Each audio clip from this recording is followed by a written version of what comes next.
سمجھے؟ میں امامت کر رہا تھا، تبلیغ کا امیر آ گیا۔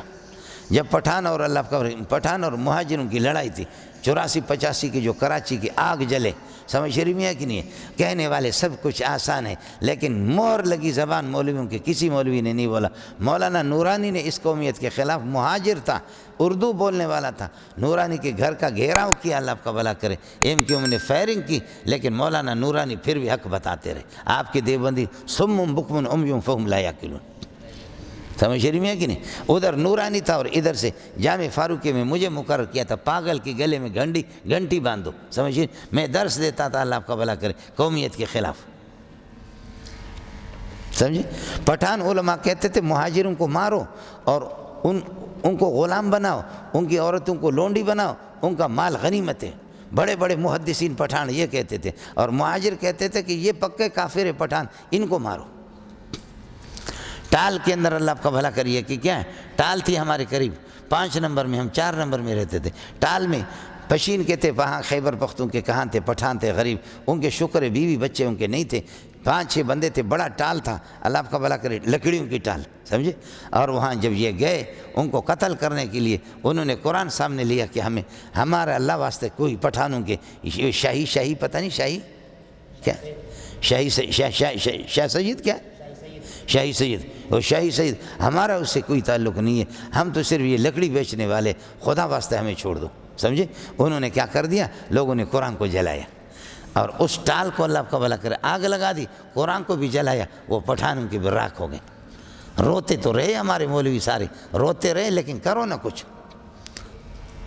یہ ہورمزے والا سوکشتہ پشین والا اللہ سونا چت کو، ہورمزے والا، ہورمزے، ہاں ڈیر، یہ سارے، یہ آپ کے سارے ہورمزے کے پٹھان بھاگے، ان کے ہوٹلوں کو آگ لگا دی، اتنے پیسے لا کر کے پٹھانوں نے میرے پاس رکھا، اتنے پیسے ظالموں کے، بابا تمہیں 1-2 ہتھیار تو لے لو کم از کم، لیکن یہ پشین والے ایسے بھاگے، خدا کی پناہ، سمجھے؟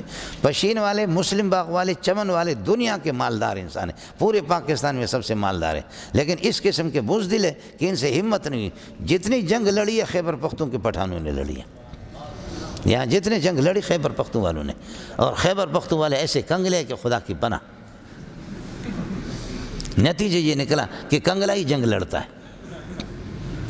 سمجھیں؟ کنگلا ہی جنگ لڑتا ہے۔ اتنے پیسے انہوں نے لا کر کے مجھے دیے، اور ایک اللہ آپ کا بھلا کرے مقتدی تھا، وہ بھی تبلیغ کے امیر تھے، پٹھان تھا، اس کے مکان میں چابی مابی دی، مجھے دی، اور حضرت جی یہ جو حدیث پڑھاتے بڑے قابل آدمی ہے، ہمارے شاگرد دوست ہے، مولانا اللہ آپ کو بھلا کریے کہ اس میں عبدالشکور صاحب احسن علوم میں اور عبدالشکور ہم دونوں ہتھیار لے کر کے اس مکان میں سوچ، مسجد کی گیٹ کے سامنے، تبلیغی امیر صاحب، وہ مہاجر، وہ کہتے کہ نکل جاؤ تم یہاں سے، ہم مکان کو جلائیں گے۔ میں نے کہا تو جلا، پہلے گولی تو آپ کو مار دیں گے ہم، مکان ہمارے یہ ہے کہ پناہ میں، انہوں نے مکان ہمیں دیا ہے، تو کہتے کہ امام صاحب اس طرح نہ کر، امام صاحب تو بلوچ ہے، ہمارے ملک میں آ کر کے تو اس طرح بکواس کرتا ہے، ہم اس کو جلائیں گے۔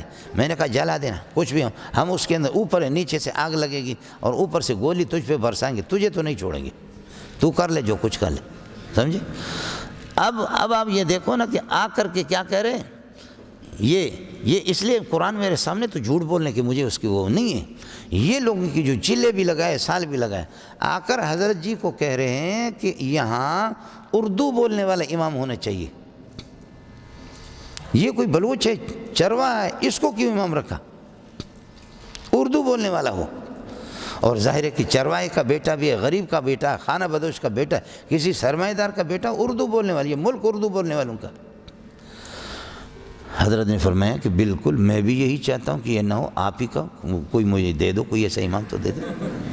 حضرت نے فرمایا دے دو، آپ اپنے اردو بولنے والوں میں اس طرح قرآن پڑھے، لا کر کے مجھے دے دو، لا کر کے مجھے آج اس کی چھٹی کرا دیتا ہوں، لا کر کے دے دو۔ اب دیکھیں اس طرح سمجھے مجھے کر رہے ہیں، انا للہ و انا الیہ راجعون، سمجھے؟ یہی ہے احاذ الذی بعثہ اللہ رسولہ، اس کو خدا نے، اللہ کو کوئی اور نہیں ملا، اس یتیم کو لے جا کر کے اللہ نے رسول بنا دیا، تو ہوتا نا، تو کر تو اپنے اندر صلاحیت پیدا کر لی۔